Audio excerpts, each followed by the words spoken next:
Bah alors, aujourd'hui, on se penche sur l'affaire Daval. On a regardé pas mal d'éléments, notamment une vidéo YouTube qui retrace un peu tout. Oui, affaire Daval, les derniers éléments, je crois. C'est une affaire qui a énormément marqué. Ah oui, c'est clair. Et ce qui frappe tout de suite, c'est vraiment ce décalage, quoi.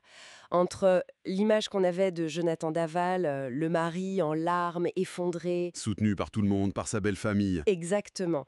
Et puis, ben, la réalité qui a été révélée par l'enquête, c'est assez vertigineux. L'idée, c'est d'essayer de comprendre un peu ce cheminement. C'est ça. Et les sources au début, elles nous dépeignent vraiment le couple presque idéal, tu vois. Jonathan et Alexia, ensemble depuis l'adolescence. 2007, je crois. Marié en 2015, oui. Sportif, amoureux. euh, L'image parfaite sur le papier. Tout à fait.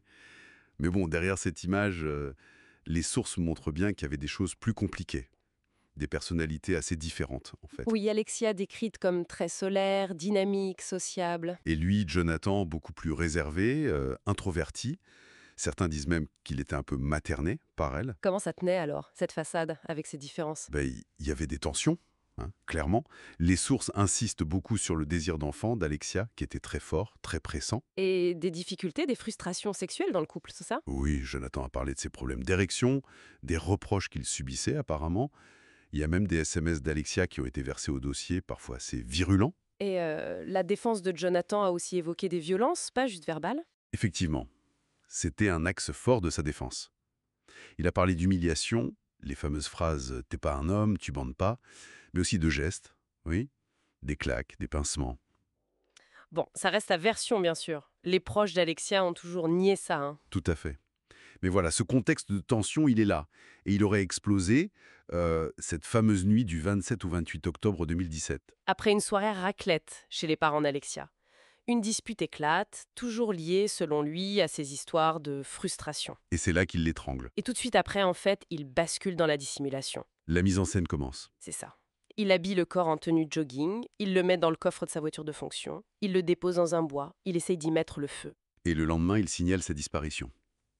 Il dit qu'elle est partie faire un jogging et qu'elle n'est jamais revenue. Il maintient cette version pendant des mois. Il envoie même des SMS depuis le téléphone d'Alexia au début. Il participe aux recherches, aux hommages. C'est fou quand on revoit les images, cette détresse affichée en public, les larmes, aux côtés de ses beaux-parents qu'ils soutiennent. Sincèrement, c'est glaçant. Oui, mais l'enquête avance et les indices commencent à s'accumuler. Déjà, personne n'a vu Alexia faire ce jogging. Le fameux jogging fantôme, Exactement. Et puis le traceur GPS de sa voiture de fonction. Ça a été déterminant. Ça montre des déplacements la nuit, le matin. qui ne colle pas du tout avec son histoire. Pas du tout. Il y a aussi un voisin qui dit avoir vu la voiture bouger cette nuit-là. Les traces de pneus sur les lieux du corps. Et le drap, ce drap retrouvé sur le corps qui appartenait à la famille. Oui, un détail très précis.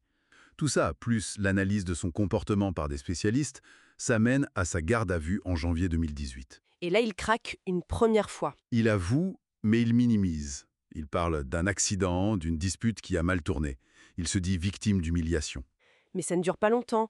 En juin 2018, retournement complet. Ah oui, le coup de théâtre. Il se rétracte et il accuse son beau-frère, Grégory Gaille.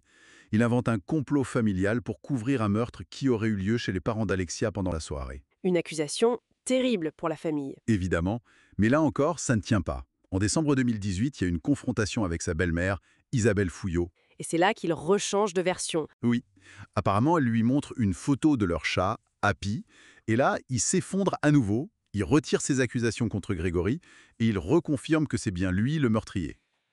Le détail du chat, c'est assez incroyable comme élément déclencheur. Ça montre la pression psychologique, sûrement. Au procès, sa défense va maintenir cette ligne. Un homme fragile, poussé à bout par une dynamique toxique, une femme écrasante. Mais même avec les aveux définitifs, il reste des ondes d'ombre, non? Les sources en parlent. Oui, plusieurs.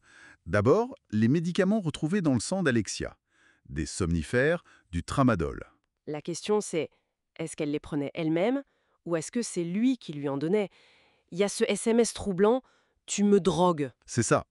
La question de la soumission chimique a été posée, même si la défense l'a toujours niée. Et puis il y a eu ce cambriolage bizarre de la maison alors qu'elle était sous scellée. Très étrange, oui, en mars 2019. On vole des albums photos du couple, des bijoux, des sextoys, jamais élucidés. Et la question du complice, les parents d'Alexia y croyaient, non? Ils sont restés persuadés que quelqu'un savait, oui. Mais l'enquête officielle et la reconstitution ont conclu qu'il avait agi seul, qu'il avait la capacité physique de déplacer le corps. Donc au final, cette affaire, c'est l'histoire d'une façade qui s'écroule. Un drame intime terrible qui se transforme en une manipulation médiatique et familiale assez folle. C'est vraiment ça.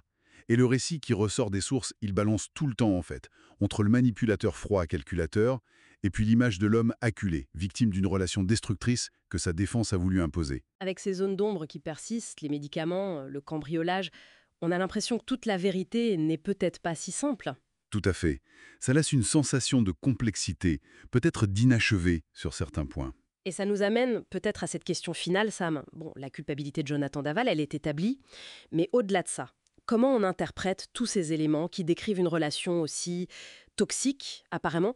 Est-ce qu'on peut vraiment comprendre tous les mécanismes qui mènent à un tel passage à l'acte, même après une enquête aussi fouillée?